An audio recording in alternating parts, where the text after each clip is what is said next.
Hello, welcome to another episode of Megan Chitwood Live, powered by BNI. In this episode, we are going to talk about the number one most cost-effective way to grow your business by 30%. So let's get started.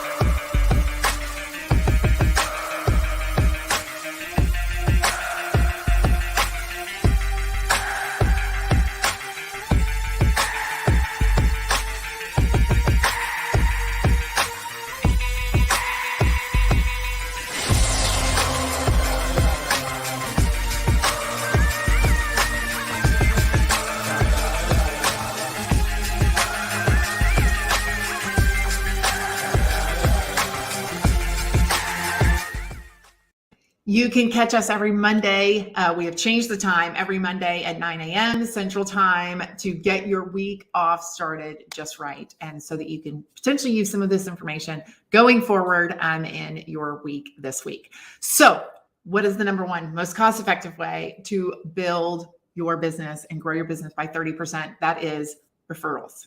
Absolutely, 100%. It is all about referrals.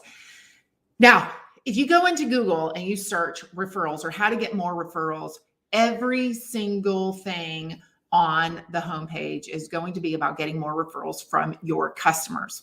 So getting referrals from your customers is obviously one way, and you should ask for referrals from your customers, absolutely. But a referral from your customer, I want to give you some perspective on how that feels from the buyer's perspective. So let's say you have done a service for me and it was absolutely spectacular. It's absolutely wonderful. And you say to me, and if you know anybody else who could use my services, please let me know. So in that moment, I can do one of two things.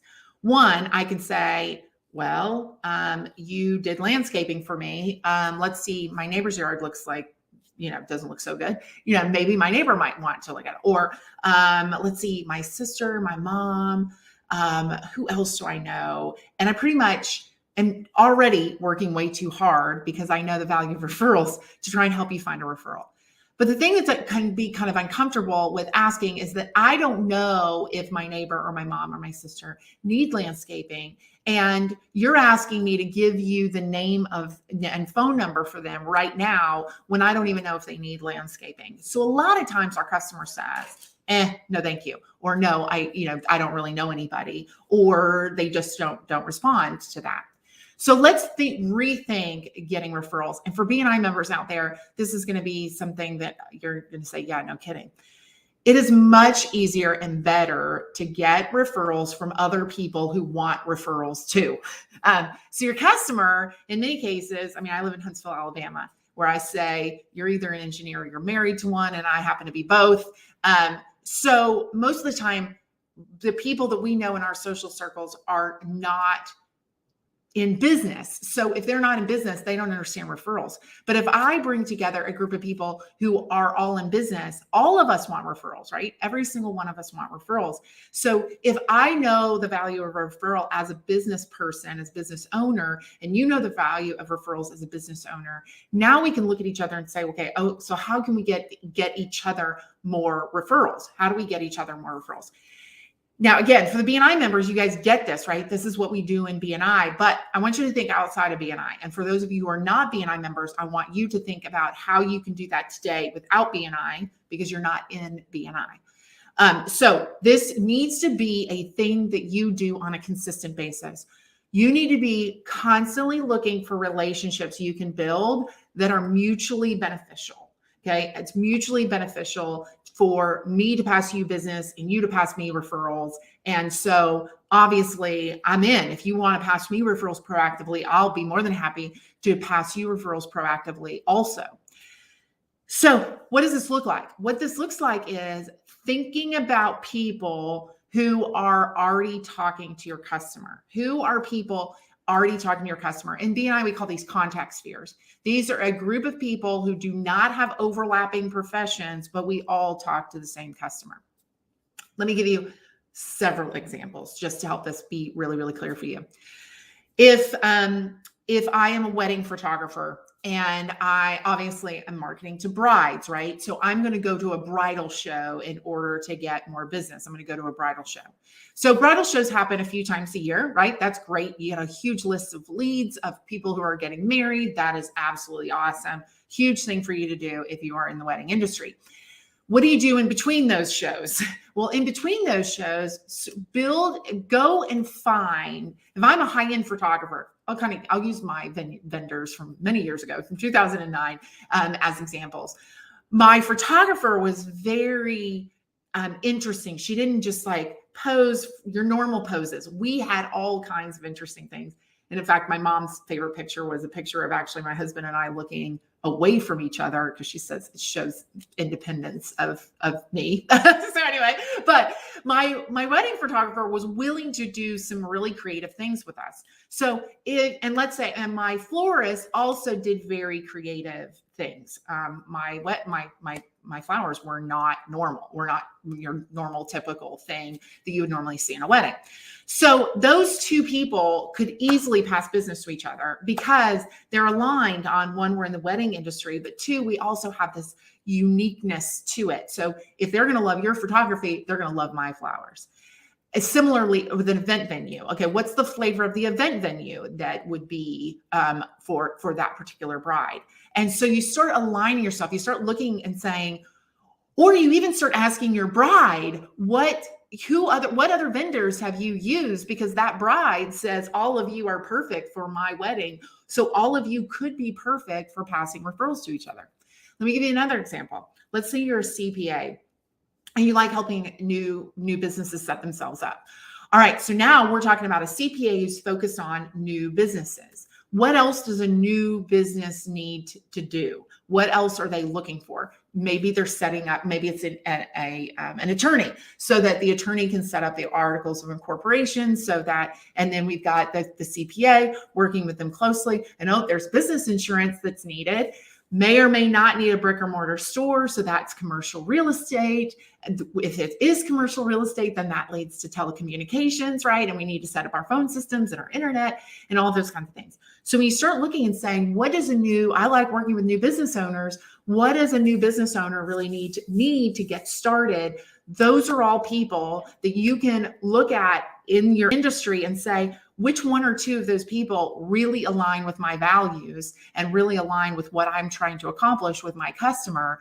Those are all people you want to network with. And again, all you're going to say is, if you pass business to me, I'm going to pass business to you. Our customer seems to be a very comparable person. We can both help. We're both looking for the same type of person. Who's going to say no to that? No one is going to say no to that. They might be a little skeptical in the beginning, but you say to them, no, really, I know referrals are valuable to you. Referrals are valuable to me. Let's team up and let's become referral partners. So every time I'm talking to a customer, I can mention you and vice versa. Let's go even further. Seniors, Medicare, Medicare supplements. What if there was a group of people that did all senior care? You have Medicare supplements, you have non-medical, you have elder law, you have facilities, right? A long-term care facility. You have maybe even a nursing home, maybe then hospice, right? You bring all of these people together and you think to yourself, what do people need in those senior times? What does the son or daughter of a senior need during that time? House cleaning. It can be all kinds of things. But what are all those services that are needed to help make sure that mom and dad are taken care of throughout the day so that I can continue to work? That whole team can be brought together. All of you can be a solutions provider for that son or daughter or that senior that needs some additional help. How easy is that? You come in, not only do you come in and you know that you got somebody else looking for referrals for you, but additionally, you become much more valuable to your customer because you can solve all kinds of other problems besides just Medicare. You can say, what else do you need help with? Oh, you're having trouble keeping your yard up. I get it. Let me help you with a lawn care person. So all of those things. That leads us to yet another group of people, right? I mean, everybody seems to be upgrading their homes or doing something to their homes these days. What if you had a group of people who are HVAC and plumbing and roofing and painting and flooring and the general contractor who can bring all of that together, the tile company, the brick company, all of those people come together. So then when you see someone doing a lot of work to their house, you can again pass referrals to the other people. I love this one. And a great idea came from a friend of mine, Greg, who is in Nevada. He's an executive director for BNI. And his was, what if we had a checklist that we gave all the people who did home improvements or trades? What if we had a checklist where they could go through the checklist and they could literally check off all the other things? So if I'm an HVAC person, I'm walking to the HVAC unit, right? I can take a look at the roof and say, hey, do they need a new roof? I can look to see, is there any rotting wood? I can look at, how does the paint job look? Do they need the exterior of their home cleaned? Do they need their windows cleaned? I can, as I'm walking around, look at all of those different things. When you think about somebody who's coming into the house, maybe somebody's getting painting done on the interior, that can be a great conversation starter for house cleaning and flooring. And what other projects are you doing? Oh, you're upgrading a kitchen? I know a contractor, right? So anything that has to do with the home, you can go and network with all of those guys, have lunch with them and sit down and talk about, hey, I just got this idea. Why don't you pass business to me? I'll pass business to you. This is what I need you to look for. This is what you need me to look for. And now every single house I go into, I'll look for those things for you and vice versa. And then you just call me or introduce me to the homeowner whenever you see that particular need. Recapping just a little bit. I understand that referrals can come from customers, and that is a great thing. The problem is the customers are not as motivated as other people who want referrals. Customers, even if you've done an amazing job, that customer is going to pay you what they owe you. They may even pay you more. They may even tip you because of what a great job that you did. But the uncomfortableness of passing a referral to someone of like, I don't know anybody that needs help, all of this kind of thing, it becomes, there are barriers to getting referrals from your customers on a consistent basis. Now, your customer will refer you reactively. If somebody notices something done to their house in their neighborhood, they'll say, oh yeah, absolutely. Here's who I reckon, here's who did our work. But they're just not going to proactively really help you. Getting other business owners together who all want referrals, that's where things can become proactive. So if you're looking to grow your business by 30%, what you need to ask yourself next is, do I have people around me? Do I have good relationships with people who can basically pass me business on a consistent basis? Do I have those relationships?